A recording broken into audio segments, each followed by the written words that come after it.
Oke, Assalamualaikum warahmatullahi wabarakatuh. Selamat siang, salam sejahtera untuk kita semuanya. Salam Om Swastiastu, Namo Buddhaya, salam kebajikan, Rahayu. Suara saya apabila ada kendala tidak terdengar atau sangat kecil atau yang lainnya terputus-putus, mohon untuk segera dapat disampaikan dengan cara open mic. Jadi apabila ke depan suara saya tidak terdengar, langsung saja open mic dan disampaikan.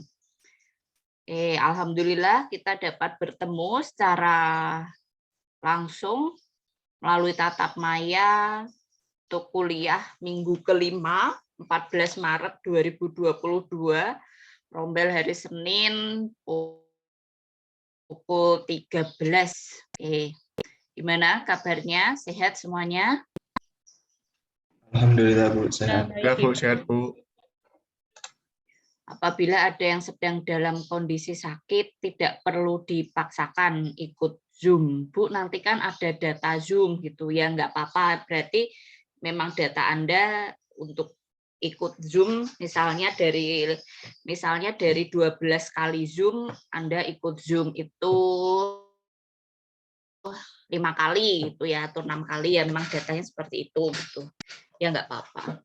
Jadi ketika saya selesai Zoom itu kenapa saya unggah foto di Elena juga, untuk konfirmasi juga kepada Anda, kalau Anda merasa ikut Zoom tapi di foto yang galeri view itu tidak ada foto Anda bisa langsung sampaikan konfirmasi ke saya. Jadi nanti di akhir itu saya akan share data, berapa kali Anda berinteraksi di forum, berapa kali Anda ikut Zoom, dan apakah Anda mengumpulkan tugas UTS dan UAS. Nanti di akhir itu biasanya saya share ke mahasiswa saya. Oke, ini kita minggu kelima. Saya tanya dulu ya. Kalian sudah menyimak apa yang ada di pembelajaran saya dengan rombel hari Selasa di minggu ketiga? Apakah semuanya sudah menyimak? Sudah Ibu. Sudah Ibu. Sudah Ibu. Di sini ada 44 sama saya 1, berarti 39 dikurangi 4 yang ada di waiting room, berarti berapa tuh? 35 mahasiswa.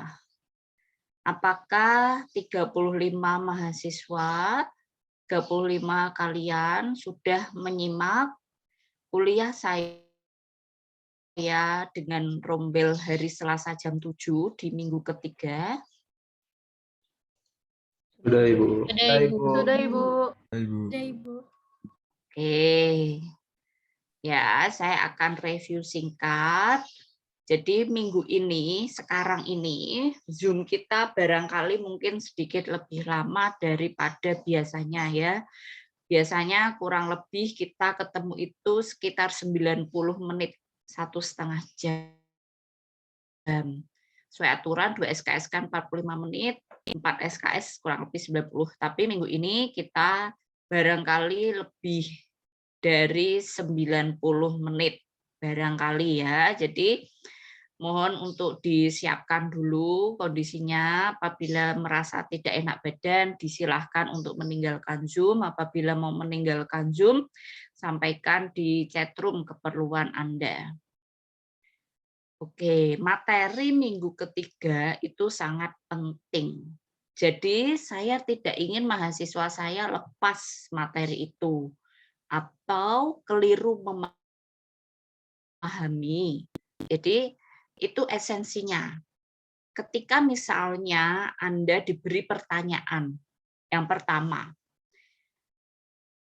Mbak, saya punya toko, ini saya harus ada izin usahanya nggak sih Mbak? Mas, saya mau buka toko material. Kira-kira menurut Mas, apa yang harus saya lakukan ya? Itu pertanyaan sederhana. Kalau bagi orang awam barangkali itu pertanyaan yang sulit gitu. Tapi saya harapkan dua pertanyaan tersebut apabila ada pada kalian atau diberikan kepada kalian, kalian tidak kesulitan untuk menyampaikan jawabannya. Pertanyaan itu bisa datang dari mana aja, dari tetangga, kolega, saudara, siapapun. Jadi itu hal basic. Kenapa? Karena mahasiswa hukum itu pasti ditanya terkait dengan legalitasnya. Dasar hukumnya gimana? Ini wajib atau tidak, Mbak Naura? Ya, wajib atau tidak. Lalu apa sanksinya? Ada atau tidak ya sanksinya? Jadi materi minggu ketiga terkait dengan pendaftaran perusahaan. Mas Bintang Aspanu, saya remove. Oke. Terkait dengan pendaftaran perusahaan bagi mahasiswa hukum itu sangat penting untuk Anda ketahui. Seperti itu. Dan juga apa dampak dari Undang-Undang 11 2020, efeknya apa sih ke pelaku usaha yang pada tahun awal 2021 terjadi demo besar. Kok senior-senior, kok kakak-kakak tingkat ada aksi demonstrasi terkait undang-undang itu ya. Itu undang-undangnya kenapa? Nah, saya ingin Anda mengetahui terutama di bidang yang perizinan. Ya, barangkali Anda sudah menyimak, tapi tadi saya cek ya di diskusi. Ini saya share diskusinya di Elena. Ya, ada 5 pertanyaan yang sudah yang sudah disubmit dan juga dijawab serta ditanggapi oleh kalian semua. Mari kita lihat. Oke. Ke depan tidak perlu ada nama NIM gini ya. Jadi kan kalian tuh udah ada nama NIM tanggal submit itu. Ya, ini ada pertanyaan pasal 6 Undang-Undang Wajib Daftar Perusahaan disebutkan bahwa perusahaan perorangan yang hanya mempekerjakan anggota keluarganya sendiri tidak memerlukan izin usaha dan tidak merupakan suatu badan hukum. Pertanyaan saya, setelah UU WDP dicabut, apakah perusahaan perseorangan yang hanya dijalankan oleh anggota keluarga sendiri wajib memerlukan izin usaha? Nah, ini udah bagus ya pertanyaannya gitu. Lalu kemudian sudah kalian jawab. Oke. Nah, di sini saya tunjuk secara random ya. Coba salah satu disampaikan jawabannya secara lisan. Mbak Morinda, jawaban Mbak Morinda atas pertanyaan dari Mas Muhammad Raihan Prayoga apa? Bisa langsung dijawab saja sekarang. Ini pertanyaannya, terlihat atau tidak? Setelah UU WDP dicabut, apakah perusahaan yang wajib atau tidak? Bisa diulangi, Bu. Oke, ini bisa dilihat nih. Pertanyaannya adalah apakah setelah Undang-Undang WDP dicabut, perusahaan perseorangan yang hanya dijalankan oleh anggota keluarganya sendiri wajib memiliki izin usaha? Kalau sepengetahuan ya atau tidak? Tidak, Ibu. Gimana menurut Mbak Morinda? Kenapa kok tidak? Kalau sepengetahuan saya itu kalau perusahaan perseorangan dan usahanya itu kecil itu tidak wajib untuk membuat izin usaha, tapi mereka itu tahu kalau izin usaha itu penting, jadi sebaiknya didaftarkan saja seperti itu. Oke. Lalu saya minta satu lagi dari Mas Muhammad Mandava Putra. Pertanyaannya masih sama. Anda jawab apa? Pertanyaannya.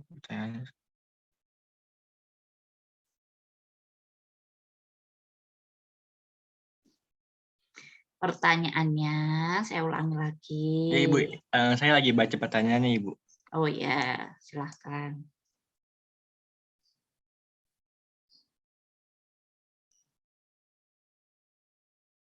Jawabannya wajib atau tidak? Wajib, Ibu. Silahkan. Bagaimana menurut Anda? Itu kan di pertanyaan kan pada pasal 6 UU Wajib Dasar Perusahaan disebutkan bahwa perusahaan perseorangan yang hanya mempekerjakan anggota keluarganya sendiri tidak memerlukan izin usaha dan tidak merupakan suatu badan hukum. Dan pertanyaannya, setelah UU Wajib Dasar Perusahaan dicabut, apakah perusahaan perseorangan yang hanya dilakukan oleh anggota keluarganya wajib memiliki izin usaha? Menurut saya wajib, karena ketika undang-undang yang dicabut, maka perusahaan yang perseorangan itu harus mendaftarkan perusahaannya ke badan hukum yang disediakan oleh pemerintah, Ibu. Oke. Mbak Hanimora, terakhir.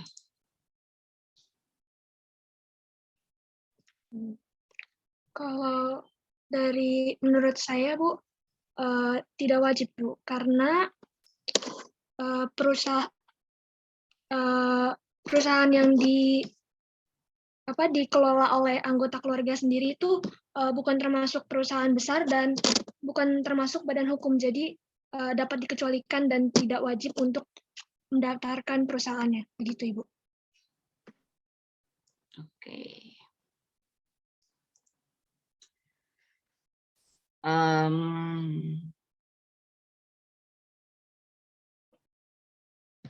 Kalian sudah mengunduh Undang-Undang 11/2020 belum? Sekarang yang sudah mengunduh, silakan dibuka. Jadi di layar laptop kalian ada tab undang-undangnya. Bagi yang belum, diunduh.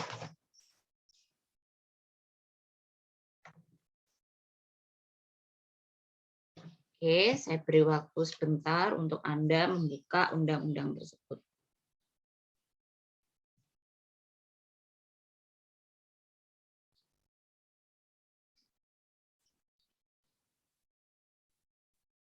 Mbak Cindy Aprilia, silakan di-share screen undang-undangnya.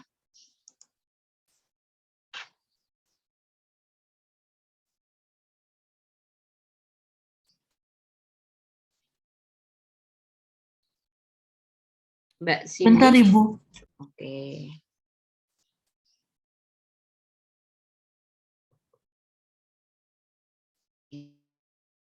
Yang mana undang-undangnya? Sudah mengunduh atau belum, Mbak Cindy? Sudah, Ibu, tapi saya kurang ngerti cara share screen. Ya, itu di Zoom ada hijau tulisannya share screen, diklik.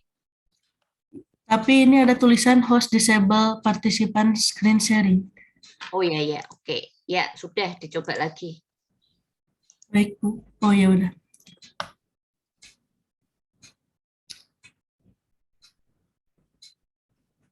Oke. Ya. Maaf, putar dulu. Ya, sudah betul Mbak Cindy. Ya. Oke, ya, ini undang-undangnya. Jika Anda belajar dan harus menyertakan dasar hukum atau undang-undang, di scroll ke atas lagi Mbak Cindy, paling atas. Pastikan file yang Anda unduh itu memiliki logo bintang kayak gini loh. Atau Garuda biasanya ya. Pokoknya ada logo di atasnya seperti itu. Bentuknya kayak gini. Bukan yang saya pernah minta mahasiswa untuk download terus menunjukkan tulisannya tuh kayak file PDF, www hukum online dan sebagainya sumbernya. Jadi di internet itu banyak sumber, pastikan Anda mengunduh file undang-undang yang betul. Jadi ya untuk belajarnya datanya sudah betul, yang seperti ini. Jadi apabila ada dari kalian yang mengunduhnya bukan seperti ini,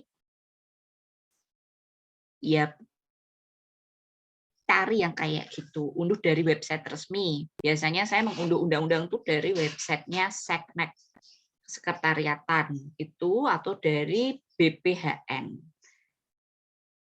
Ya, jadi cari yang seperti itu. Oke, sekarang semuanya menyimak, ditatap, undang-undangnya itu ditatap. Oke, ya. Mas Ariel Fajrin, bisa mendengar suara saya? Bisa, Ibu. Ya, mulai pasal berapa diatur terkait dengan perizinan di undang-undang itu? Mbak Cindy nanti nge-scroll ke bawahnya menunggu Mas Ariel bilang pasalnya ya, jangan di-scroll dulu. Baik, Bu. Mulai pasal 1 ayat 4. Bu. Oke, coba kita lihat Mbak Cindy pasal 1 ayat 4.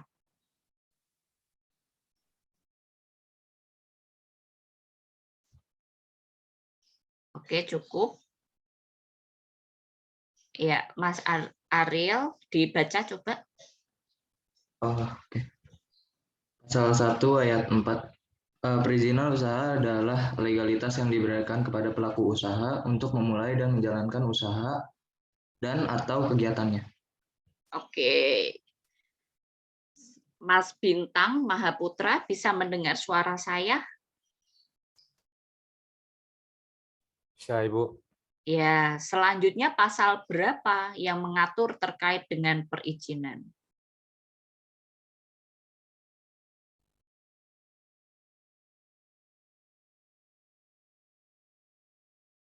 Apakah hanya pasal 1 ayat 4 atau bagaimana?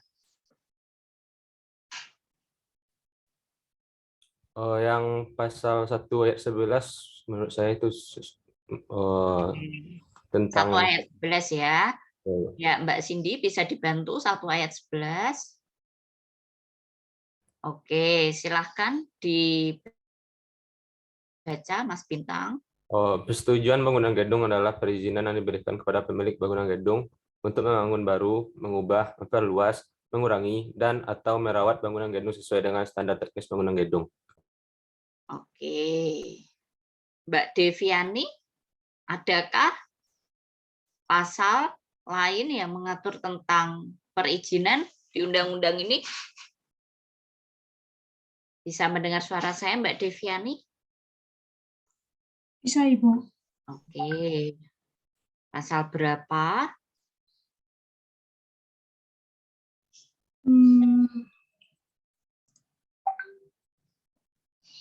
Pasal 7, Ibu.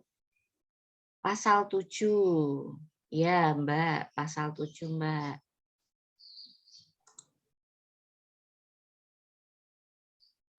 Oke, pasal 7. Silakan dibaca pasal 7. Ayat 1, perizinan berusaha berbasis. Mbak Cindy, pasal 7, Mbak Cindy. Udah. Ayat 1, perizinan berusaha berbasis risiko sebagaimana dimaksud dalam pasal 6 huruf A dilakukan berdasarkan penetapan tingkat risiko dan peringkat skala usaha kegiatan usaha. Ayat 2, penetapan. Cukup. Oh, ya. Iya, menurut Mbak Sabila sebelum pasal 7 ada nggak Mbak Sabila? Mbak Sabila Rizky? Ada, Bu. Pasal 6. Oke, Mbak Cindy kita ke pasal 6. Ya, silakan dibaca Mbak Sabila. Peningkatan ekosistem investasi dan kegiatan berusaha sebagaimana dimaksud dalam pasal 5 tentang penerapan ayat 1 huruf A meliputi penerapan perizinan berusaha berbasis risiko, B. penyederhanaan persyaratan dasar perizinan berusaha, C. penyederhanaan perizinan berusaha sektor, dan D. penyederhanaan persyaratan investasi. Oke. Ini di pasal 6 ada tulisan pasal 5 ayat 1. Coba Mbak Cindy dibantu naik ke pasal 5 ayat 1. Oke. Ya, Mbak Sabila bisa dibaca pasal 5. Pasal 5, ruang lingkup sebagaimana yang dimaksud dalam pasal 4 meliputi bidang hukum yang diatur dalam undang-undang terkait. Oke, coba kita naik lagi ke pasal 4.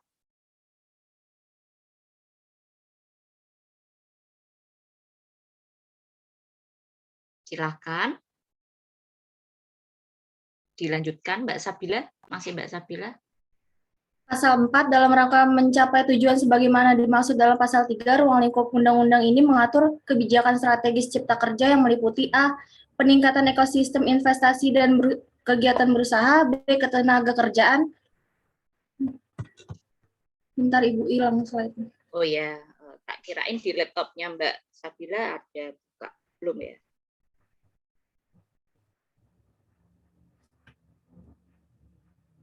Belum download, ada terkendala download? Sudah, Ibu. Ya, bisa dilanjutkan. Sebentar. Dibaca aja, nggak usah share script. Ya.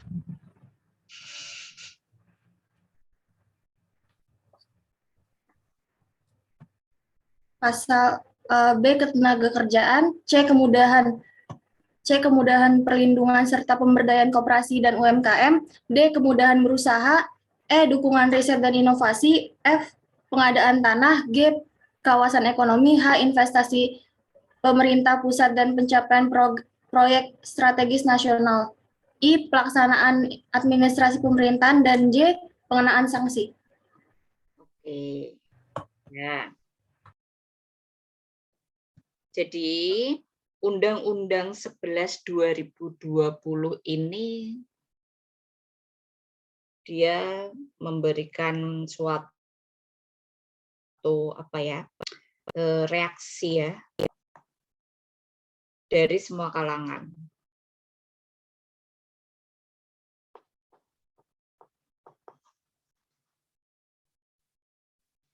Dari semua kalangan nih.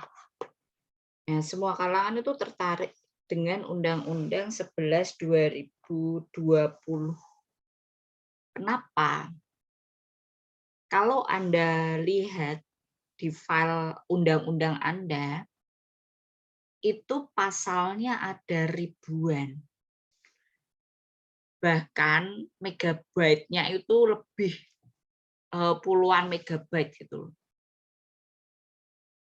Wah, yang memberikan reaksi ini apa sudah baca ketentuan ribuan pasal atau belum ya?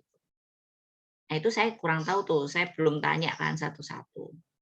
Nah, di sini saya juga tidak atau belum ya kalian untuk mempelajari undang-undang ini secara keseluruhan. Ini sebenarnya sudah ada di YouTube saya, penjelasan saya terkait dengan Undang-Undang 11/2020. Namun barangkali ada miss atau kalian belum paham. Karena saya tidak melihat pertanyaan terkait dengan prinsip perizinan itu, saya minta untuk diuraikan, dibuat pertanyaan. Tapi tidak ada di diskusi forum 3 maupun forum 4. Asumsi saya kalian tidak paham atau belum melihat YouTube secara penuh sampai akhir. Itu saya minta untuk dibahas tuh prinsip perizinannya. Yang tadi Mbak, maaf saya lupa, yang pasal 7. Yang langsung menyampaikan pasal 7 tadi. Nah, itu kan ada prinsip. Saya minta dibahas, dibuat pertanyaan gitu. Tapi tidak dibahas. Oke, mungkin belum paham. Jadi, kenapa sih? Pertanyaannya kan terus kenapa? Kenapa semua kalangan, berbagai macam kalangan itu memberikan reaksi ke Undang-Undang Cipta Kerja ini?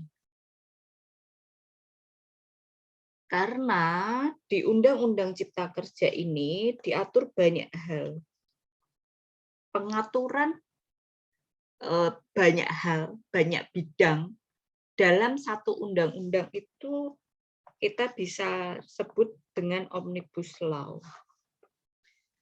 Makanya kalau awal-awal, mungkin barangkali kalian belum menjadi mahasiswa hukum pada saat ada rame aksi-aksi terkait dengan Undang-Undang Cipta Kerja. Jadi ini disebut juga dengan Omnibus Law, disatukan gitu. Jadinya banyak banget pasalnya. Jadi apapun lihatnya ke Undang-Undang 11 2020. Nah, sekarang kaitannya apa sama perizinan? Yang ingin saya coba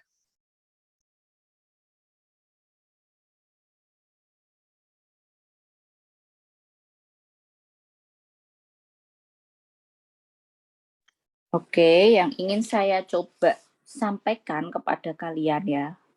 Ini saya sengaja pelan-pelan supaya kalian jelas. Setiap peraturan perundang-undangan itu pasti ada tujuan. Nah, seperti yang Mbak Sabila tadi bacakan, di tujuan undang-undang ini itu ada di pasal berapa, Mas Rai? Rai Farhat? Iya, Bu. Ya, berapa? Jadi pasal 6, Bu. Tujuan ada di pasal? Bentar, Bu. Tujuan ada di pasal 4, Bu. Oke, Mas Raffi Wiratama, tujuan ada di pasal?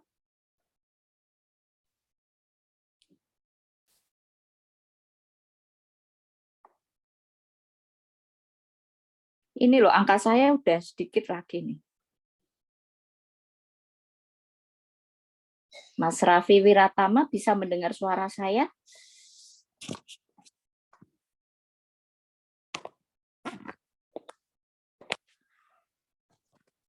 Mas Muhammad Fatan? Ya, Ibu.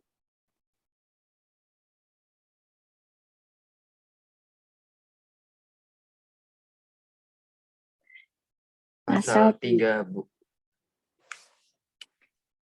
Pasal 3. Tadi kan terakhir baca pasal 4. Mas Rai Farhat, bisa dibaca apa tujuannya? Bisa, Ibu. Undang-undang ini dibentuk dengan tujuan untuk pasal 3 itu menciptakan dan meningkatkan lapangan kerja dengan memberikan kemudahan, perlindungan, dan pemberdayaan terhadap koperasi dan UMKM, serta industri dan perdagangan nasional sebagai upaya untuk dapat menyerap tenaga kerja Indonesia yang seluas-luasnya, dengan tetap memperhatikan keseimbangan dan kemajuan antar daerah dalam kesatuan ekonomi nasional. B. Menjamin setiap warga negara memperoleh pekerjaan, serta mendapat imbalan dan perlakuan yang adil dan layak dalam hubungan pekerja. C. Melakukan penyesuaian berbagai aspek pengaturan yang berkaitan dengan keberpihakan, penguatan, dan perlindungan bagi koperasi dan UMKM serta industri nasional. Dan D. Melakukan penyesuaian berbagai aspek pengaturan yang berkaitan dengan peningkatan ekosistem investasi, kemudahan dan percepatan proyek strategis nasional yang berorientasi pada kepentingan nasional yang berlandaskan pada ilmu pengetahuan dan teknologi nasional dengan berpedoman pada haluan ideologi Pancasila. Itu tujuan. Jadi ketika misalnya Anda sebagai warga negara itu kan dilindungi, kedudukan Anda di muka hukum itu dilindungi. Ketika Anda merasa tidak adil, ya Anda bisa mengajukan tuntutan, gugatan, laporan untuk memperoleh keadilan itu. Kalau Anda merasa bahwa undang-undang ini berjalan tapi tidak sesuai dengan tujuan, menemukan tidak sesuai dengan tujuannya. Itu. Saya beri analogi sederhana, ketika Anda bersama teman Anda sudah sepakat untuk melakukan kunjungan riset ke perseroan perseorangan di Jalan Pemuda. Tujuannya jelas itu. Namun di perjalanan ternyata teman Anda berubah ke perseorangan yang ada di Jalan Pahlawan. Pasti kan Anda, loh kok kita ke sini? Kan kita sudah sepakat ke Pemuda. Pasti kan ada refleks seperti itu. Jadi di sini apabila suatu peraturan perundang-undangan ketika diimplementasikan, dijalankan, itu tidak sesuai dengan tujuan, itu tuh mudah kok caranya. Dilakukan gugatan, laporan, langkah hukum untuk mengingatkan implementasi dari undang-undang ini tidak sesuai dengan tujuannya. Tapi kan tidak harus asal bunyi ya, harus ada dasarnya. Nah di sini tujuan, tadi kalian sudah simak, kata pertama, asas pertama, prinsip pertama itu terkait dengan kemudahan. Kemudahan di sini untuk menciptakan perlindungan, namun tetap harus seimbang, terkait dengan investasi untuk mewujudkan ekosistem yang sederhana. Jadi di sini ada kata mudah nih yang paling pertama disebut dalam tujuan itu. Baru kemudian unsur-unsur yang lainnya. Kemudahan itu ya harus diimplementasikan. Harus diwujudkan, mana nih mudahnya. Secara kenyataan, mana itu mudah. Kalau enggak kan berarti ini undang-undang cuma kertas aja, enggak ada efeknya apa-apa. Harus ada efek atau implementasi dari suatu peraturan. Nah, kemudahan itu yang paling utama adalah terkait dengan izin usaha.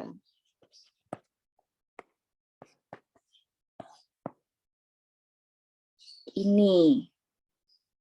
Oke. Ya, jadi yang paling utama kemudahan dan penyederhanaan itu terkait dengan izin usaha. Lalu pertanyaan saya berikut, bagaimana proses izin usaha sekarang?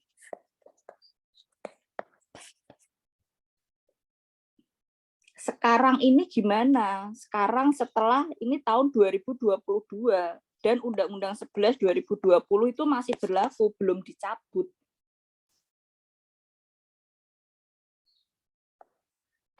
Oke.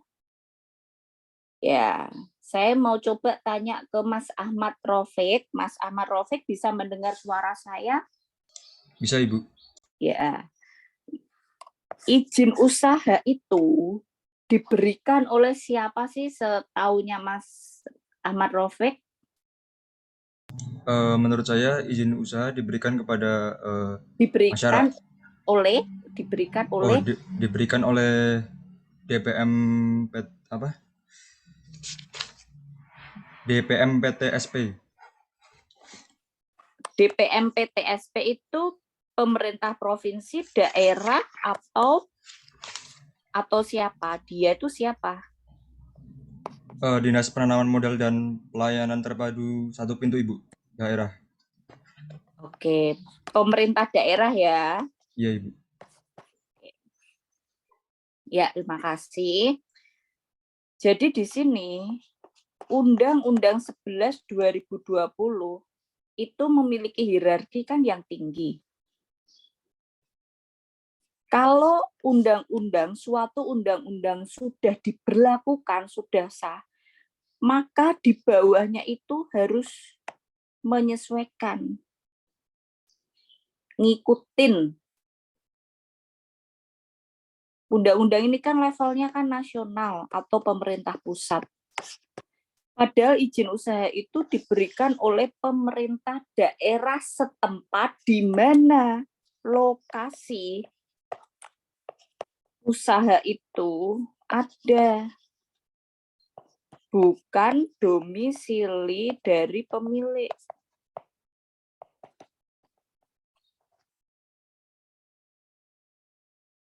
Mbak Prames, orang domisilinya KTP-nya adalah KTP Balikpapan. Mana tuh berarti Kalimantan mana tuh? Timur nggak sih? KTP-nya Balikpapan, Kalimantan Timur. Dia buat usaha di Semarang. Maka di sini dia harus tunduk pada regulasi pemerintah Kota Semarang, bukan pemerintah daerah Kota Balikpapan. Jadi Pemda yang dimaksud di sini adalah lokasi usaha itu ada di mana, bukan domisili pemilik. Bu, saya orang Semarang, saya mau buat usaha di Semarang. Pas sama, oh iya. Lihatnya lokasi usaha itu ada di mana. Nah, Pemda kemudian diberi sesuai dengan amanah perintah dari Undang-Undang 11 2020 ini, Pemda langsung membentuk unit atau dinas. Salah satunya DPM PTSP ini. Terpadu satu pintu. Terpadu satu pintu ini wujud dari mudah.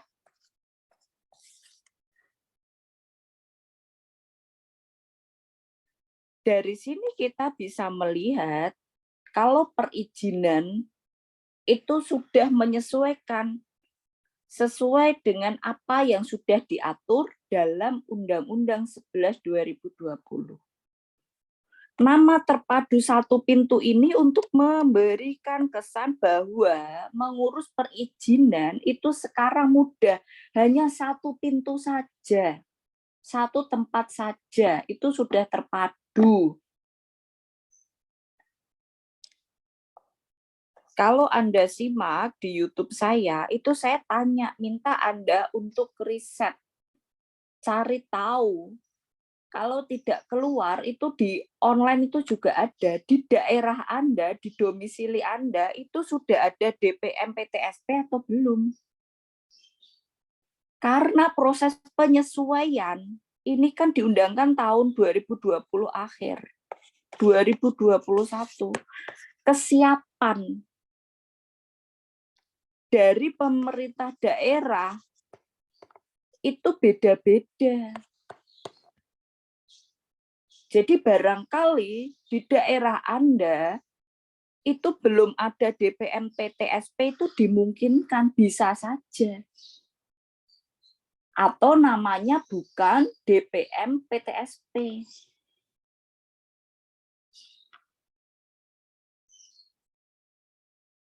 Apakah Anda sudah mencari tahu terkait dengan hal ini? Sudah, Ibu. Sudah, Ibu. Sudah, Ibu. Sudah, Ibu.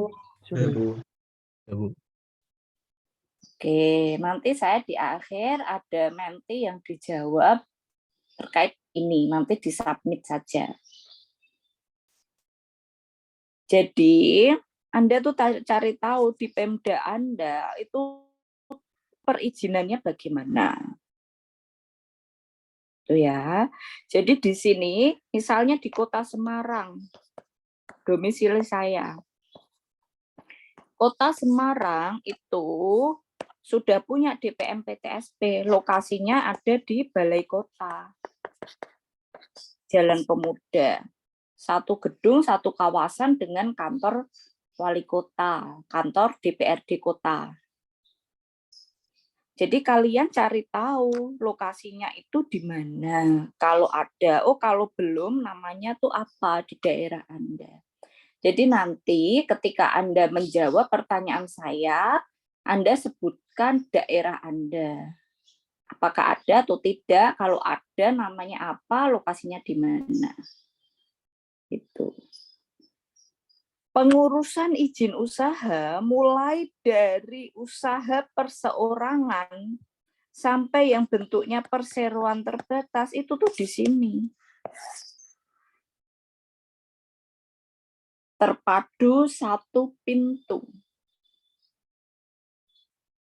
Oke, jadi di sini kita bisa lihat bahwa ada kemudahan dan penyederhanaan.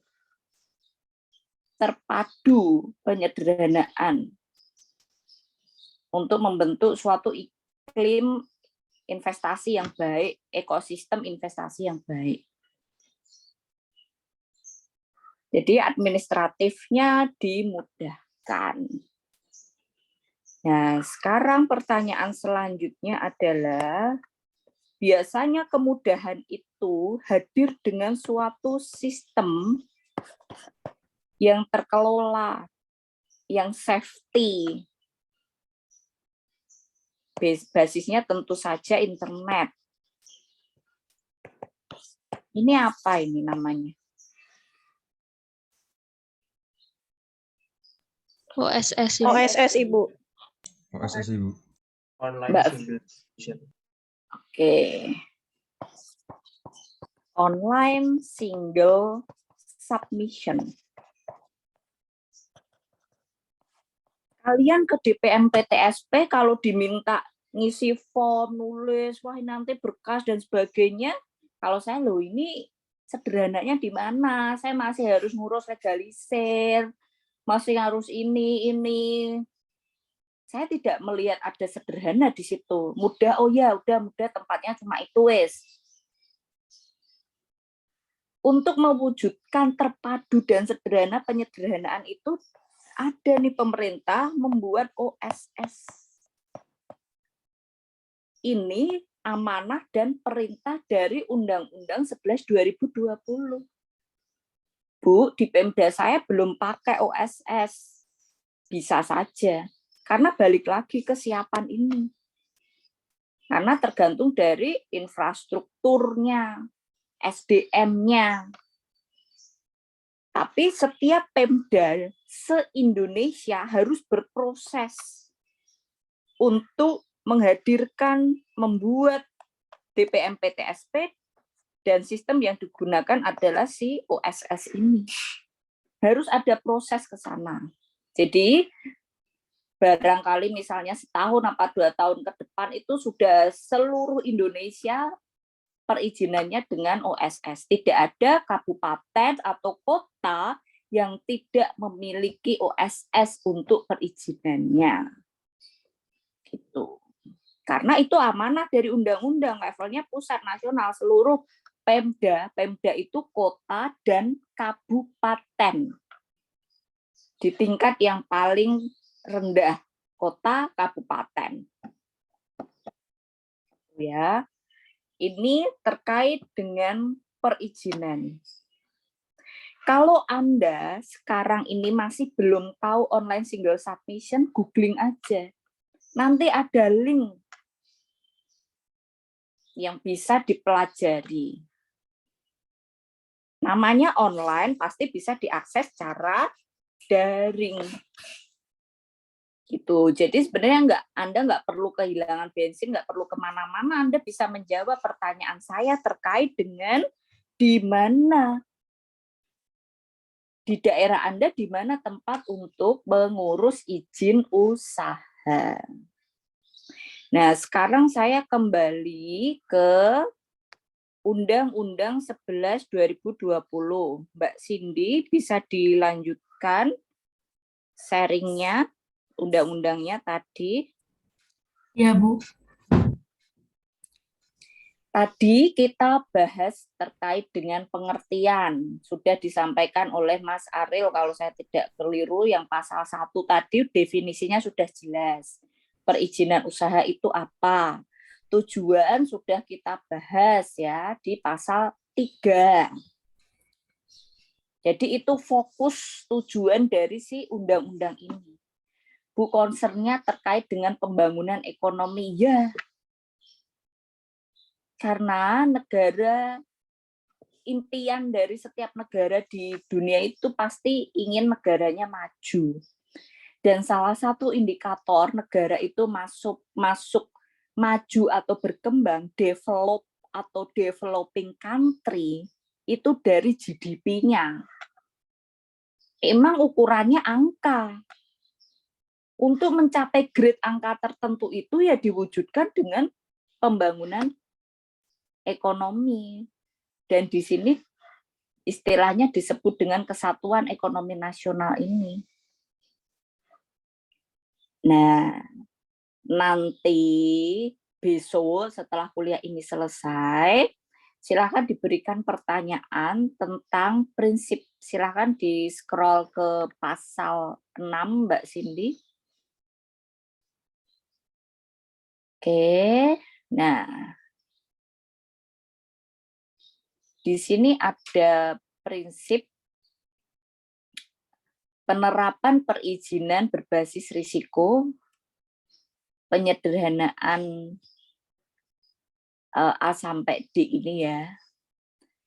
Nah, silahkan Anda buat diskusi terkait pasal 6 dan 7 ke bawah.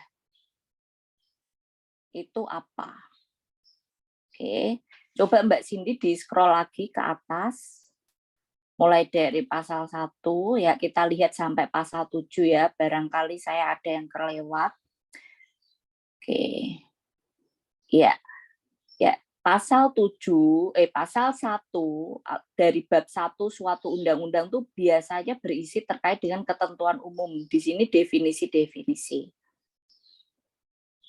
Ya, terus scroll. Jadi di sini Anda kalau cipta kerja apa definisinya ya lihat di pasal 1. Nah, ini asasnya. Asasnya untuk pemerataan hak, kepastian hukum, kemudian berusaha, kebersamaan dan kemandirian asasnya. Scroll lagi. Oke, 3. Tujuan sudah, 4. Oke, ini ruang lingkupnya tadi. 5. Oke, dan 6. Jadi saya ingin Anda untuk melihat lebih dalam terkait 4 hal ini tuh apa sih? Mulai pasal 7 sampai selesai. Pasal 7 sampai selesai D-nya ini gitu loh. Jadi misalnya coba Mbak Cindy scroll lagi ke 7. Nah, bagian kedua. Pasal 1.7 itu tentang berisiko. Nah, nanti Anda scroll lagi terus sampai D. Bisa dipahami? Bisa, Ibu. Apakah jelas? Coba Mbak Cindy ke pasal 7 lagi. Yang atas. Nah, udah cukup. Nah, ini kan ada A, B, C, D ya. D, penyederhanaan persyaratan investasi. Ini bagian kedua itu A. Coba naik lagi, dikit lagi Mbak Cindy. Ya, cukup. Pasal 6 ini kan ada A, B, C, D. Nah, ini ada bagian kedua nih. Penerapan perizinan berusaha berbasis risiko. Ini breakdown dari pasal 6A. Bagian kedua. Ya, nanti mungkin ada bagian 3, 4, 5, sampai di penyederhanaan persyaratan investasi. Oke. Jadi A-nya itu di breakdown di bagian kedua. Jadi Anda baca terus sampai D, sampai Anda ketemu penyederhanaan persyaratan investasi. Jadi breakdown-nya, breakdown itu apa ya? Penguraian, diuraikan lagi A, B, C, D ini. Bisa dipahami? Bisa, Ibu. Bisa, Ibu. Oke, ya. Jadi untuk perizinan kita lihatnya di Undang-Undang 11 2020. pasal 1 sampai nanti kalian selesai baca yang D ini. Gitu. Oke. Undang-undang WDP itu sudah dicabut. Ya, bisa stop share screen-nya Mbak Cindy, makasih. Undang-undang WDP itu sudah dicabut. Bu, sudah dicabut, tapi kenapa kok di Elenanya Ibu itu ada? Jadi kan saya tuh bingung, Bu. Karena Anda tidak membaca ini.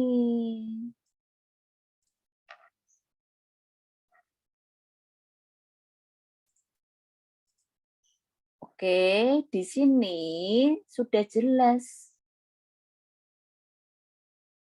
Namun setelah disahkannya Undang-Undang 11 2020 tentang Cipta Kerja, maka Undang-Undang WDP resmi dicabut. Dicabut itu ya tidak berlaku, dinyatakan tidak berlaku. Kenapa saya masih memberikan pengetahuan terkait dengan WDP ya supaya Anda tahu kondisi perizinan sebelum Undang-Undang 11 2020 dan setelah Undang-Undang 11 2020. Kalau itu menurut analisa dan penilaian Anda, tujuan Undang-Undang 11 2020 kan memberikan kemudahan. Memang lebih mudah berarti kan bergerak ke arah yang lebih baik. Tapi misalnya menurut analisa dan penilaian Anda tidak ke arah yang lebih baik, ya Anda bisa uraikan. Jelaskan analisa Anda. Oke, nah di sini tuh saya coba share kertas kebijakan catatan kritis terhadap Undang-Undang 11 2020. Disahkan akhir 2020 ya, Oktober. Jadi harapan saya mahasiswa saya ketika memberikan argumen, analisa, pendapatnya itu sudah membaca dulu aturannya. Oh, orang ngomong apa tuh soal peraturan ini? Nah, baru setelah Anda membaca, setelah Anda paham, disampaikan analisa Anda. Apakah yes or no? Jangan sampai ikut-ikut, tapi ternyata tidak paham. Apalagi orang hukum. Asbun itu nggak boleh, nanti jadi kebiasaan.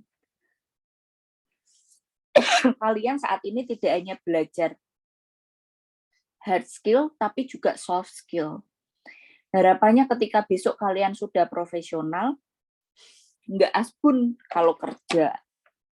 Aduh, saya minum bentar.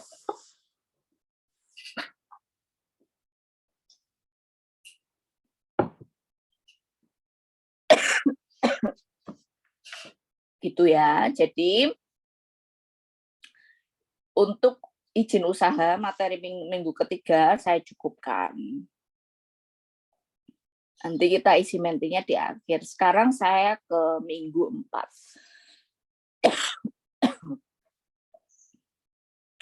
Coba kita lihat ya. Sekarang kalian bisa lihat nih. Diskusi.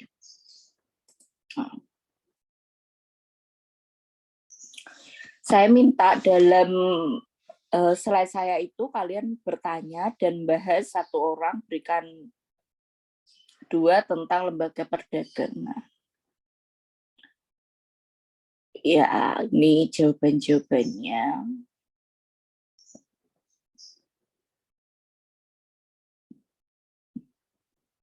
Oke. Jadi lembaga perdagangan itu ada banyak sekali. Nah, di sini saya sertakan dasar hukum terkait. Dasar hukum terkait dari undang-undang, peraturan, keputusan menteri. Scroll. Bentar.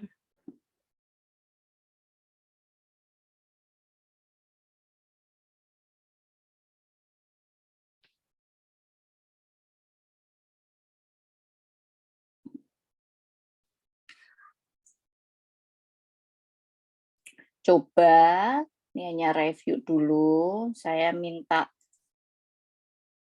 Mbak Safira, bisa mendengar suara saya, Mbak Safira? Bisa, Ibu. Iya. Filial itu artinya apa, Mbak Safira? Bisa diulangi pertanyaannya, Bu? Filial. Sinial. Filial.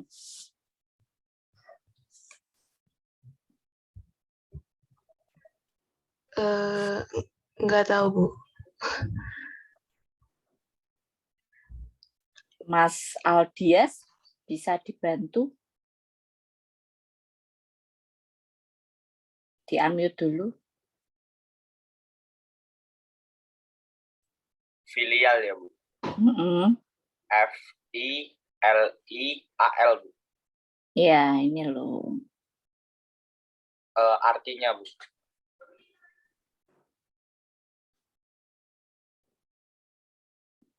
Artinya? Berbakti, Bu.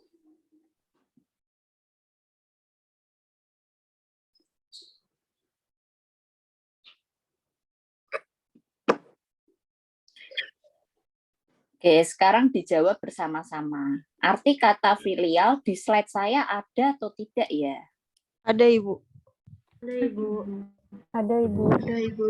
Ada, Ibu. Iya, artinya adalah, kata filial itu artinya adalah Cabang. Cabang. Cabang, Perusahaan atau cabang. Cabang. Oke, ya. Jadi Mas Aldias, Mbak siapa tadi ya? Ini nggak banyak kok, 40 ini. Ini kalau lihat sepintas aja 15 menit juga selesai. Oke. Pengurus filial dan pemegang prokurasi. Coba Anda baca sebentar terkait dengan kedua hal itu. Anda semuanya. Ya, jadi dibaca. Filial dan pemegang prokurasi. Ini loh, yang jejeran ini loh.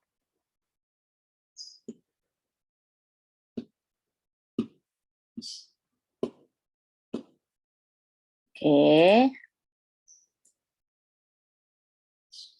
Ya, kalau ada yang sudah saya tanya, Bu, tadi saya sudah bilang aja ya, jadi nggak perlu 2 kali.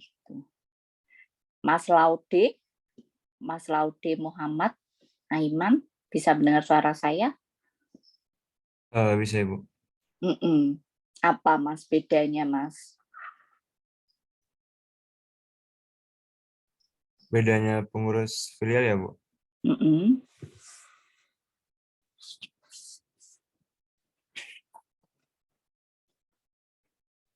Kalau pengurus filial atau pimpinan kantor, dia cabang adalah wakil dari perusahaan.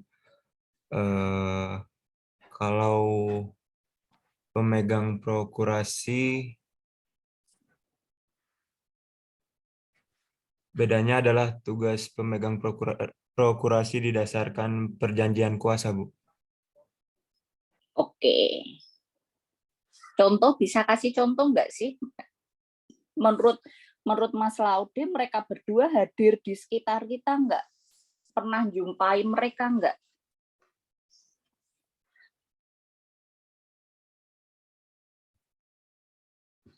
Mas Laude pernah ketemu sama mereka nggak? Atau perusahaannya mereka? Saya belum terlalu paham, Bu. Oke, yes. Saya minta satu lagi terakhir untuk ini. Pertanyaannya masih sama. Mas Sultan Rai, bisa mendengar suara saya? Bisa, Ibu. Silahkan. Mungkin kalau yang filial itu seperti kantor cabang pembantu, gitu, Bu? Ya. Kalau yang memegang prokurasi itu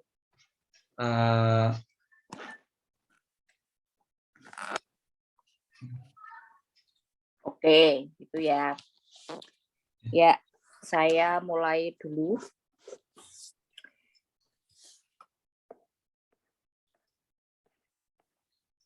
pelaku usaha yang sekarang misalnya name it, coba mention ke saya pengusaha yang menurut kalian itu inspiring, perusahaannya besar, coba open mic semuanya, sebutkan. Mention aja perusahaan apa. Sandiaga Uno, Ibu, dengan toganya.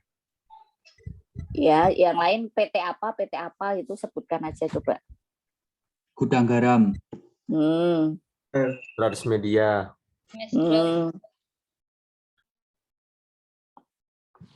Oke, yang lain nggak ada yang tahu.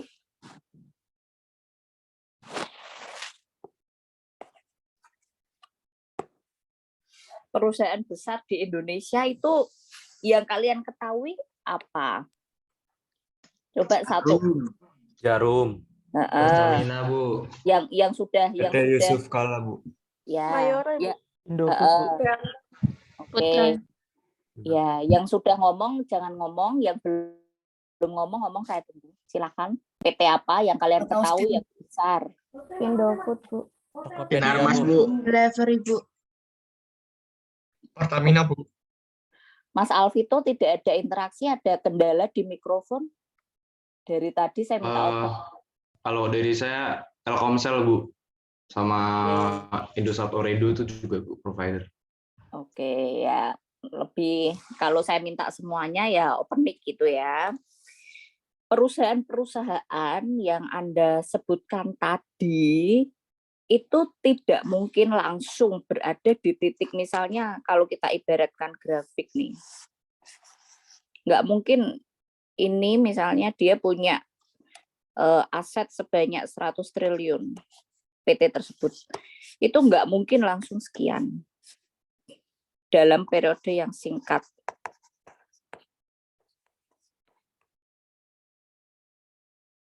Semua orang tahu ya, cari uang itu sulit, susah.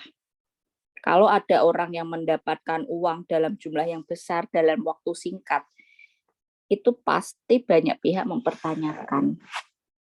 Bukannya iri, dengki, atau yang lainnya tuh tidak. Ya, pasti lalu kemudian dipertanyakan. Seperti yang sekarang ya, anak 21, 22, 23, barangkali ya si Indra Ken sama Doni Salmanan. Saya di usia ini karena saya memutuskan untuk studi lanjut, saya posisinya sedang studi lanjut. Jangankan berpenghasilan gitu. Pegang uang tabungan misalnya gedenya 5 juta aja, nggak pernah di usia itu. Karena fokusnya untuk studi. Mereka di usia ini di rekeningnya ada 500-800 miliar. Yang berupa uang cash ya, kas, belum barang dan sebagainya, hampir 1 T loh. Tentu itu tidak wajar. Kalian jangan punya mimpi untuk seperti mereka, dalam artian punya uang mendekati 1 triliun, katakanlah dalam kurun waktu 3 tahun.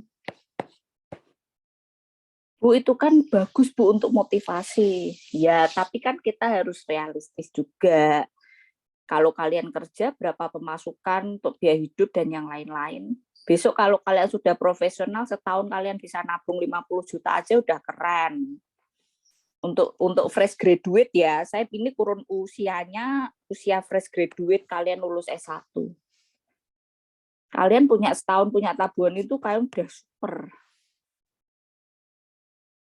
Jadi kenapa kok banyak yang, ya saya juga heran ya, tapi kan semua pilihan ya, pengen cepat punya uang gitu, punya uang dalam jumlah yang besar gitu, dan prosesnya cepat.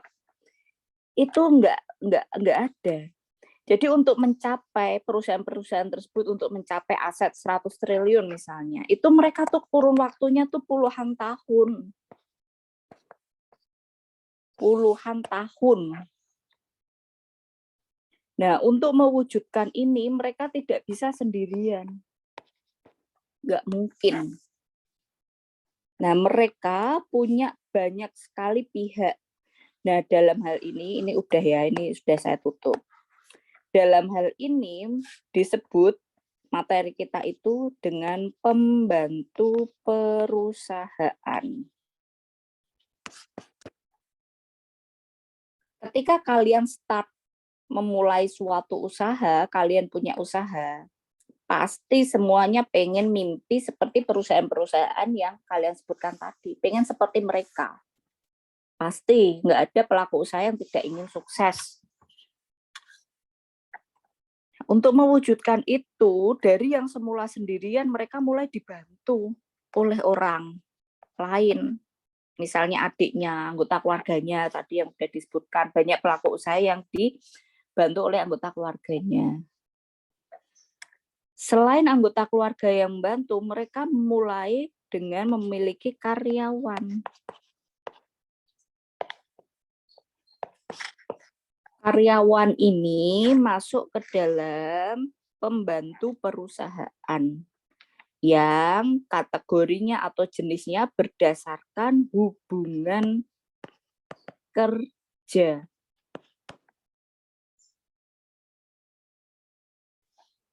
Hubungan kerja. Kalian sudah mengerti apa bedanya pekerja dan pelaku usaha ya. Jadi sudah tahu karyawan ini dia pelaku usaha atau pekerja.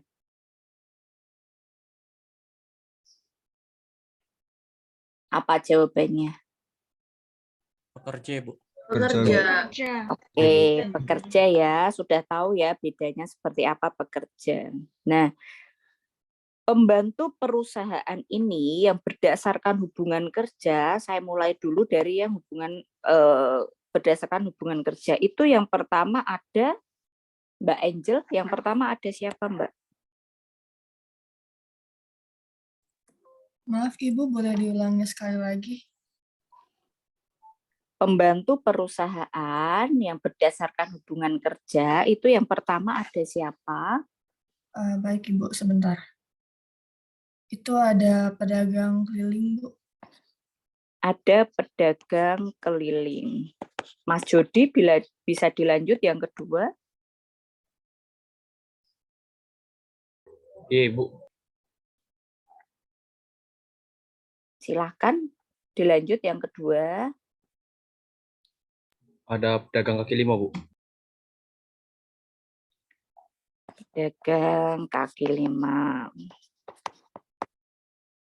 Mbak Koirul Afifah bisa dilanjut yang ketiga.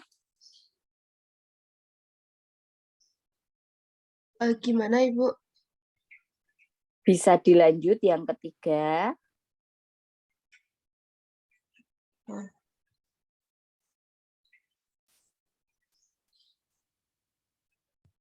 Pemegang prokurasi Ibu. Pemegang prokurasi. Mas Yazid bisa dilanjut atau udah berhenti nih listnya? Oh, masih ada, Bu. Ya, apa? Yang keempat ada pengurus filial. Pengurus filial. Oke, Mbak Lailatul, ini udah selesai atau masih ada Mbak Lailatul? Masih ada Bu, satu lagi. Iya, apa Mbak?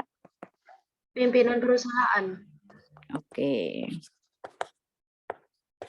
Pedagang kaki lima ada atau tidak, Mas Bayu Aji? Ya, Bu. Pedagang kaki lima ini loh, tadi Mas Jody bilang tuh ada atau tidak? Tidak, Bu. Ya, Mas Bayu nanti kasih tahu Mas Jody ya, slide-nya atau sumbernya di mana, oke? Ya, Bu. Ya. Ini mereka, ada 4 klasifikasi ya. Yang hubungan kerja. Bu, saya punya saudara atau kenalan, dia pedagang keliling cuma usaha sendirian. Tidak yang tidak punya bos, dia bukan pekerja. Ada. Jadi pedagang keliling itu ada yang bagian dari pembantu perusahaan, ada yang merupakan pelaku usaha itu sendiri. Contohnya, kalau yang bagian dari pembantu perusahaan itu, misalnya saya punya toko roti. Saya punya strategi untuk mengembangkan usaha saya dengan memiliki toko online, toko offline. Nah, saya punya strategi juga untuk memiliki 10 gerobak roti untuk dikelilingkan. Nah, 10 gerobak roti ini disebut dengan pedagang keliling kan. Namun pedagang keliling yang membantu perusahaan. Jadi dia ambil roti 10 bungkus. Oh, laku semua. Maka dia bisa mendapatkan upah. Atau bisa aja dia mungkin kan bisa mendapatkan bonus. Sudah ada perjanjian kerjanya.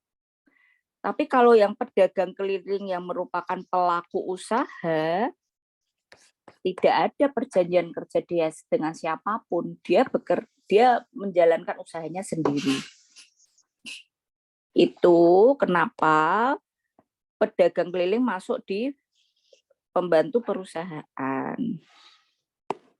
Yang tentu saja yang jenisnya adalah pekerja, bukan yang pelaku usaha. Nah, sekarang saya tanyakan tadi bedanya apa filial dan prokurasi. Ini ada di YouTube saya, ada di YouTube kuliah dengan Rombel Selasa juga. Tapi ketika saya tanya, ada yang jawab tidak tahu dan belum paham, ya mungkin waktunya sangat padat untuk kuliah dan hal yang lain, jadi untuk belajar selama 1 minggu kemarin materi keempat tidak sempat. Ya, besok ke depan ketahui prioritas Anda. Ya, itu juga belajar tuh. Enggak setiap orang bisa punya skill untuk buat prioritas. Prokurasi dan filial. Filial itu adalah cabang. Contoh gampangnya bank itu loh. Bank-bank besar. Bank BRI. Itu bahkan ada di setiap kelurahan atau setiap desa. Dari yang mulai dia di desa, sama pusatnya misalnya di Jakarta, SOP aturan kerjanya sama nggak menurut kalian logikanya? Sama, Ibu. Sama, Ibu. Sama, Bu. Sama ya. Tapi di sini yang ada di desa-desa itu disebutnya adalah pengurus filial, pengurus cabang. Bu, kenapa namanya kok nggak cabang aja, kok filial sih, asing sekali. Ya orang belajar itu ya harus dikenalkan dengan istilah aslinya. Memang istilah cabang itu filial. Nah, kalian kepoin tuh filial itu dari bahasa mana. Jadi kalian bisa tahu kenapa kok tidak memakai kata cabang. Prinsipnya sama seperti pengurus cabang. Memang ini artinya pengurus cabang, hanya istilahnya saja yang berbeda. Jadi antara kantor pusat dengan yang berada di cabang-cabangnya, itu mereka satu SOP, satu ketentuan, nggak boleh beda. Hanya yang membedakan mereka itu bertugas di desa, yang satu bertugasnya di Jakarta. Gitu ya, itu pengurus filial. Lalu prokurasi. Pengurus filial itu bertindak atas perjanjian kerja. Oke, dia ketika mulai bekerja di BRI, tanda tangan perjanjian kerja, dia mau ditempatkan di desa, mau ditempatkan di kecamatan, di provinsi sama. Oke, ada perjanjian kerjanya dulu. Kalau prokurasi itu kuasa. Nah, kuasa itu sifatnya lebih terbatas. Saya memberikan kuasa kepada Mbak Anissa Tusa Leha. Mbak Anissa ini kuasa yang saya berikan untuk Mbak Anissa adalah 1, Mbak Anissa mengabsen temannya. 2, Mbak Anissa memberitahu saya siapa yang hadir, siapa yang tidak. 3, Mbak Anissa membagikan buku. 4, Mbak Anissa mengembalikan laptop ke meja saya. Saya memberikan kuasa 4 hal itu. Mbak Anissa tidak boleh melakukan di luar 4 hal yang sudah saya kuasakan. Jadi pemegang prokurasi itu bisa Anda jumpai ketika misalnya perusahaan tersebut ada mau meeting, ada mau pembukaan waralaba yang sistemnya bukan cabang, atau mau pameran dan sebagainya, utusan dari suatu perusahaan. Nah, itu dia diberikan kuasa terhadap hal-hal tertentu. Ya, dia bertindaknya bisanya hanya di... Oke, sebentar. Sebentar.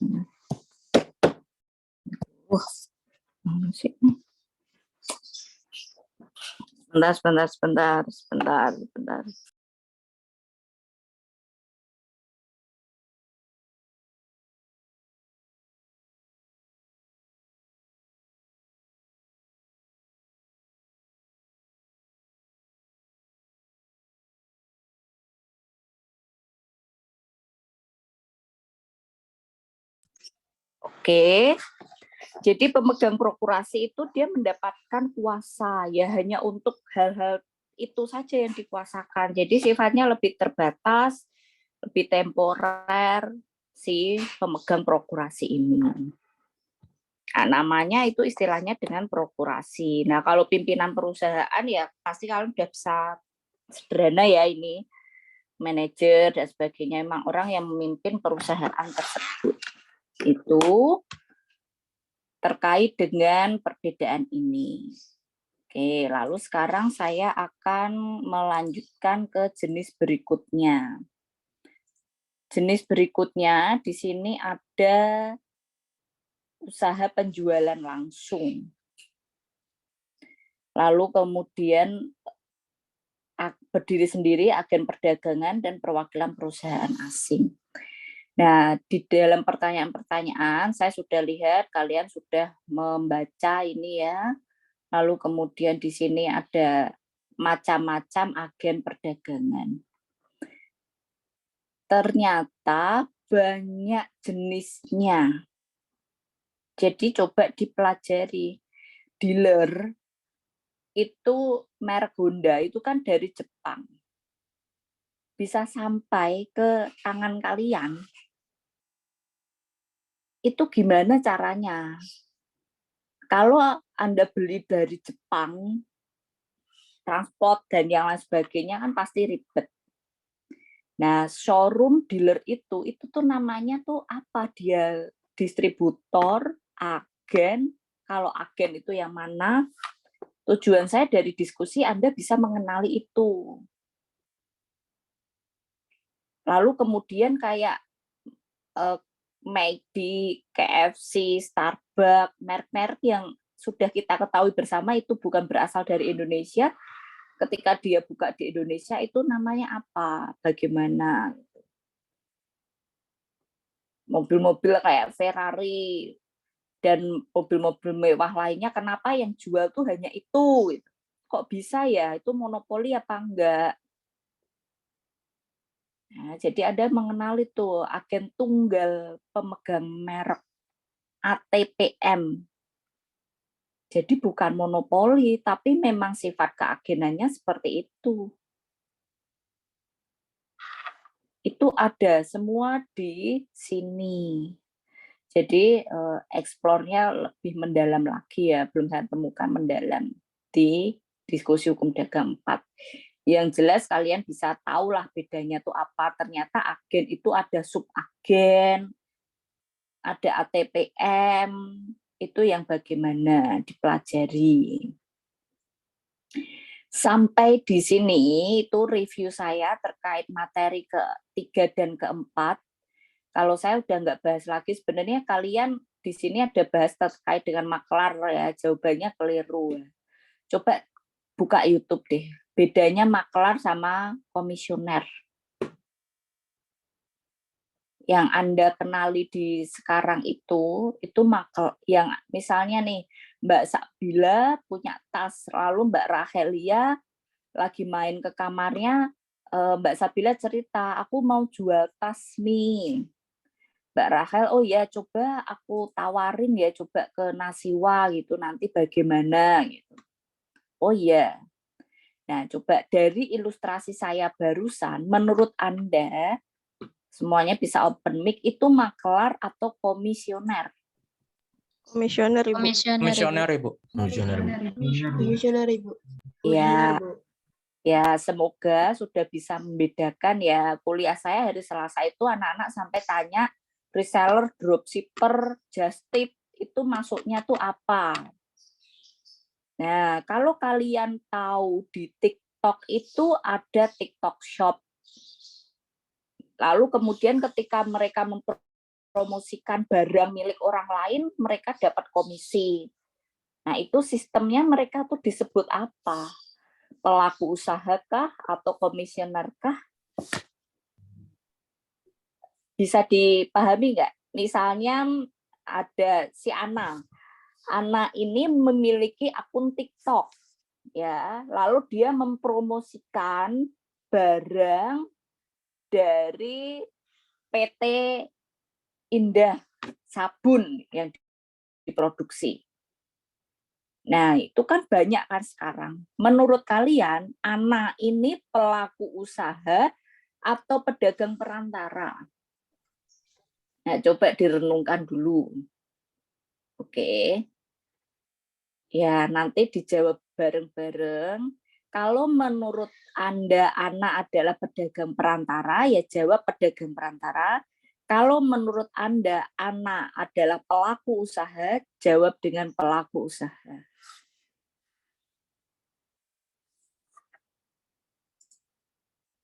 Oke, 1, 2, 3, silahkan.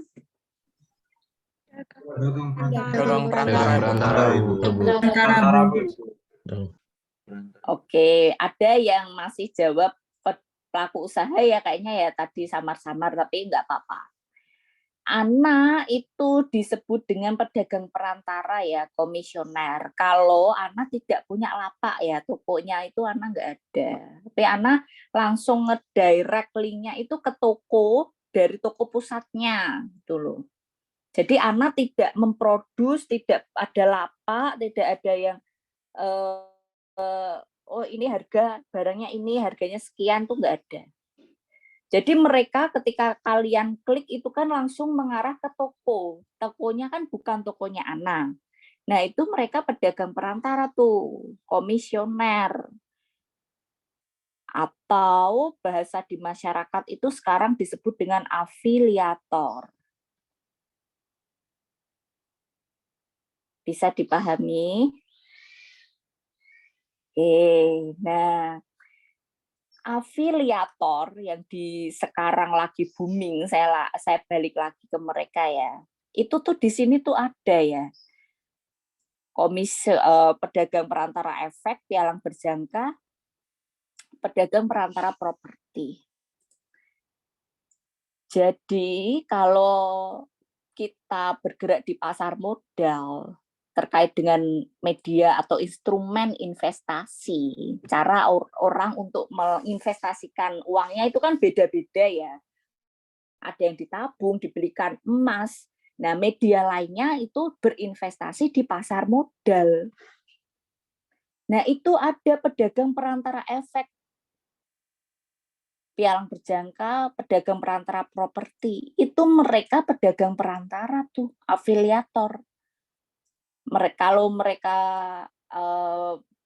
goal itu bisa dapat komisi gitu. Itu kalau mereka memang merupakan pedagang perantara efek.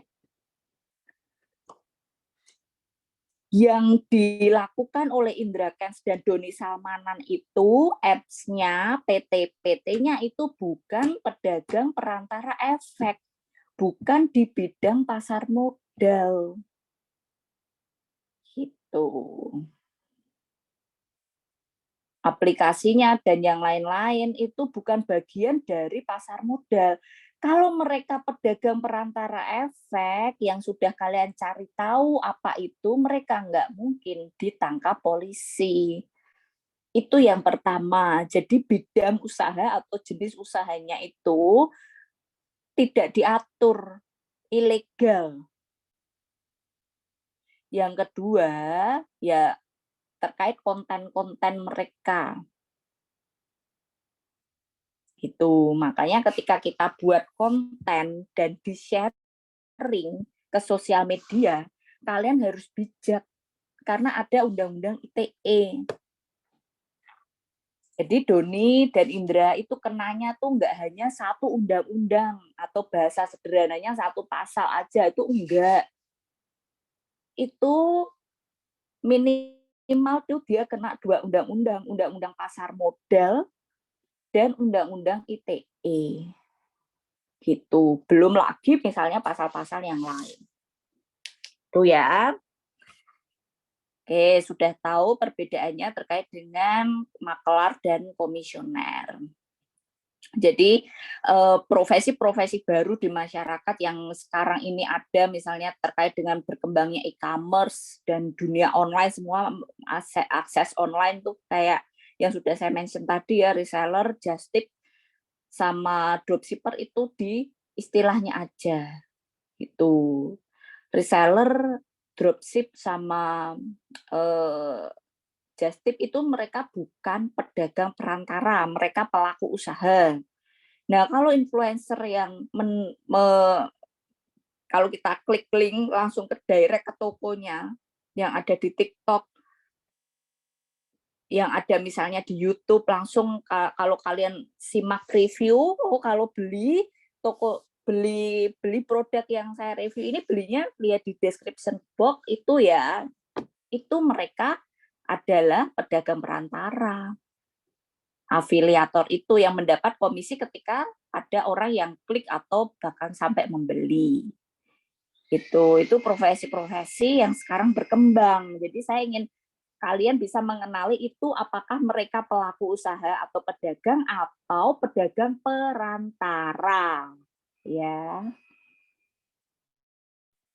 Nah, ini kita sudah 1,5 jam. Saya akan break sebentar. Silahkan kita break dulu sekitar 5-10 menit ya. Nanti kita lanjutkan terkait dengan materi minggu kelima ini, badan usaha. Silahkan istirahat dulu.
Udah bisa kita mulai. Udah 7 menit. Persiapan untuk kita mulai.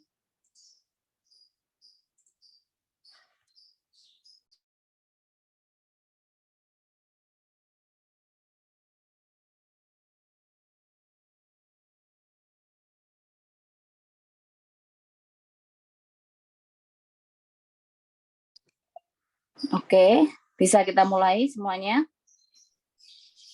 Bisa, Ibu. Oke. Ya, kita lanjutkan sebentar lagi ya.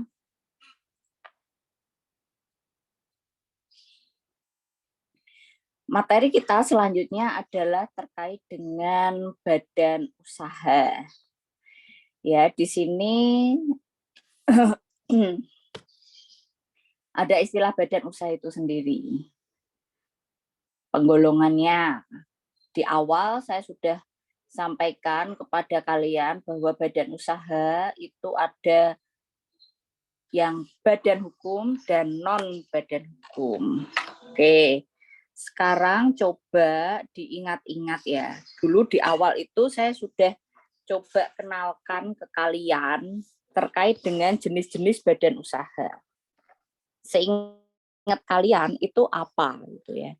Badan usaha. Badan usaha, suaranya sinyal. Badan usaha jenis-jenis yang kalian ketahui. Mbak Anissa? Yang Mbak Anissa ketahui badan usaha? Dulu di awal saya udah pernah share. PT. PT, oke. Ya, sekarang Mas Faza. Apa? CV, Ibu. CV. Mbak Cahyaning. Persekutuan Perdata, Ibu. Persekutuan Perdata. Atau Mbak Cahyaning? Masyap. Oke. Ini kalau di sini hanya enggak 2 berarti 1 ya. Oke, lalu kemudian Mbak Safira sudah belum tadi? Tadi nggak bisa jawab Bu yang filial. Oh ya udah nggak apa-apa. Mbak Filda, hitungannya sudah. Mbak Filda, sudah atau belum? Belum, Bu. Ya, apa yang Mbak Filda tahu? Apa? Perusahaan perseorangan, Bu. Perusahaan perseorangan. Mas Taufan, apa yang Mas Taufan Koperasi, tahu? Bu. Koperasi, oke. Mbak Nasiwa? Perseroan firma, Bu. Perseroan firma. Oke, Mas Yusuf? Yayasan, Ibu. Ya, yayasan. Oke, Mas Faisal? Faisal Andika? Perusahaan negara, Ibu. Perusahaan negara atau istilahnya disebut namanya perusahaan negara ini apa? BU? Mas Faisal? BUMN, Ibu. BUMN. Oke. Mas Michael Rio? Perusahaan swasta, Bu. Perusahaan swasta. Oke. Kemudian Mas Putra Jaya? BUMD, Bu. BUMD. Oke. Mbak Rahelia? Joint venture, Ibu. Joint venture. Kemudian siapa yang belum ya? Kayak sudah. Mbak Prames tadi sudah atau belum, Mbak? Belum, Ibu. Ya, silakan. Kalau Perum, Ibu? Apa, Mbak? Perusahaan umum. Oke. Perum. Oke. Banyak ya jenis-jenisnya. Nah, mereka ini semuanya disebut badan usaha nih. Jadi, badan usaha itu istilah atau nama lain dari perusahaan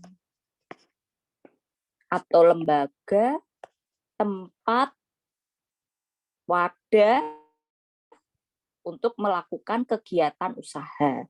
Definisi badan usaha secara lebih detail bisa Anda baca. Nah, mereka ini digolongkan. Yang pertama itu apakah mereka berbadan hukum? Apakah mereka berbadan hukum atau non badan hukum? Itu. Materi untuk minggu ini saya cukupkan. Silahkan untuk dipelajari ya. Dipelajari kembali materi yang ada di Elena. Kalau ada yang belum jelas, ketika kita ketemu bisa ditanyakan. Jadi di sini nanti dibaca unsur-unsur badan hukum, pengertiannya, pemisahan harta. Nanti akan saya review minggu depan. Oke, kalian baca dulu ini. Ya, materi 17 slide, hanya 17 slide. Unduh, baca peraturan badan hukum yang pertama, yang kedua, file yang sudah ada di Elena. Jawab kuis saya, ini kuis ya. Kalau kalian klik, kemudian di sini diklik di merah-merahnya. Dicoba, nanti kalau ada kendala sampaikan. Lalu kemudian jawab diskusinya. Oke, sebelum saya tutup, ada yang ingin ditanyakan atau didiskusikan, silahkan.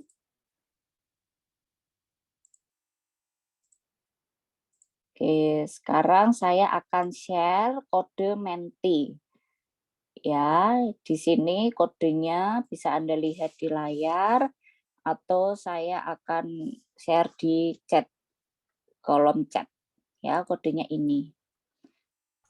Oke. Izin bertanya, Ya, Ibu. terclose ya ini ya, sebentar. Ini saya buka dulu. Oke, udah. Ya, silakan. Sebentar ya. Jadi di sini saya ada 2 pertanyaan ya, seperti yang saya sampaikan tadi. Di mana tempat untuk mendaftarkan usaha di daerah domisili Anda. Jadi Anda menjawabnya, sertakan nama panggilan saja tidak apa-apa, lalu daerah domisili Anda, kemudian Anda jawab. Ya, alamat, namanya, semuanya dijawab. Oke, lalu di sini juga ada slide berikutnya. Sebutkan lembaga perdagangan yang Anda ketahui, ini tipe nih, harusnya Anda. 1 orang bisa kasih 5. Sebutkan, ketik itu yang Anda betul-betul sudah tahu, sudah paham. Yang sudah betul-betul Anda tuh kenali. Jangan hanya menyebutkan, oh misalnya nih ya, agen tunggal pemegang merek, lalu kemudian subagen, distributor, tapi Anda tuh nggak tahu. Jadi saya pengen tahu lembaga perdagangan yang betul-betul Anda tuh sudah paham. Gitu ya, yang sudah paham. 1 orang bisa menyebutkan sampai dengan 5. Gitu, ini kode Mentinya. Jadi nanti Anda bisa jawab dan kemudian masuk ke Menti. Minggu depan nanti saya akan buka dan lihat hasilnya seperti apa. Oke. Ya, ini ditulis namanya terus apa ya. Jadi jangan Jalan Pemuda ini kayu ini alamat apa gitu. Nah, ini kayak Mas Yazid. Jawabnya saya, Yazid berasal dari Kota Bogor, Tempatnya ada di PSP di Kota Bogor, di kantor pemerintahan Bogor. Mungkin barangkali bisa dilengkapi alamatnya itu di mana, alamat tepatnya, gitu ya. Oke, ada yang ingin ditanyakan? Tadi kayaknya ada mbak-mbak yang mau bertanya, silahkan. Ya, izin bertanya Ibu, untuk deadline kuis sampai kapan, Bu? Sama seperti forum. Terima kasih, Bu. Ya, ada lagi? Oke, jika tidak, jangan lupa tugas individu, tugas-tugas terstruktur, pengganti UTS, pengganti UAS-nya dikerjakan, dicicil ya. Ini sudah minggu kelima, tidak terasa. Baik, terima kasih. Oh ini Mas Ariel, gimana Mas? Ibu, saya izin bertanya ini untuk diskusi yang minggu kelima, kita bikin pertanyaannya sesuai dengan yang ada di PPT, apa gimana, Bu? Minggu kelima, pertanyaan yang ada di PPT. PPT apa nih? Ini maksudnya PPT yang ada di materi Bu di minggu kelima, Bu. Untuk membuka diskusinya, Bu, maksudnya. Iya, sama prinsip tadi loh. Prinsip perizinan yang ada di Undang-Undang 11/2020 kan belum kalian bahas.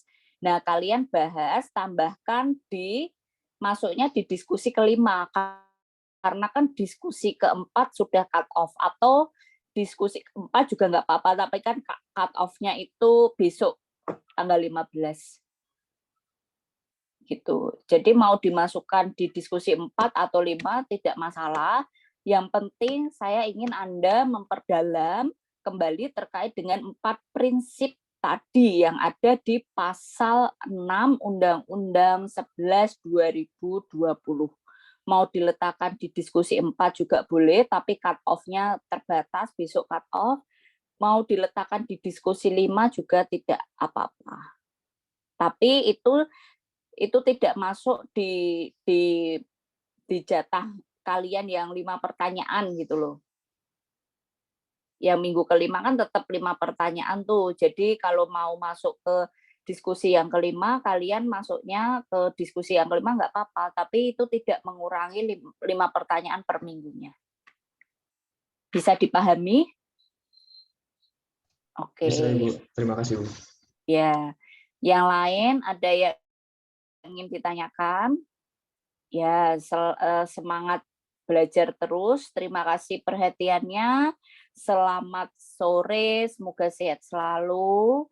Kita bertemu secara daring sampai tunggu kondisi ya bagaimana gitu ya. Jadi saya juga masih belum tahu ya kesiapan dari Rombel, saya dan yang lainnya terkait hybrid. Jadi kalian kalau Bu kok kita nggak di kelas gitu, ya sabar dulu aja ya. Oke, semoga dapat diterima dengan baik. Sekali lagi terima kasih perhatiannya, sehat selalu. Wassalamualaikum warahmatullahi wabarakatuh. Oh ya, sebentar saya foto dulu. Lupa. Slide pertama. Oke. Lalu ya. Jadi kalau kalian ketika saya share kok nggak ada, lapor ke saya ya Zoom-nya. Oke, wassalamualaikum. Selamat sore semuanya. Selamat istirahat. Waalaikumsalam. Waalaikumsalam. Waalaikumsalam warahmatullahi wabarakatuh. Terima kasih, Bu. Terima kasih, Bu.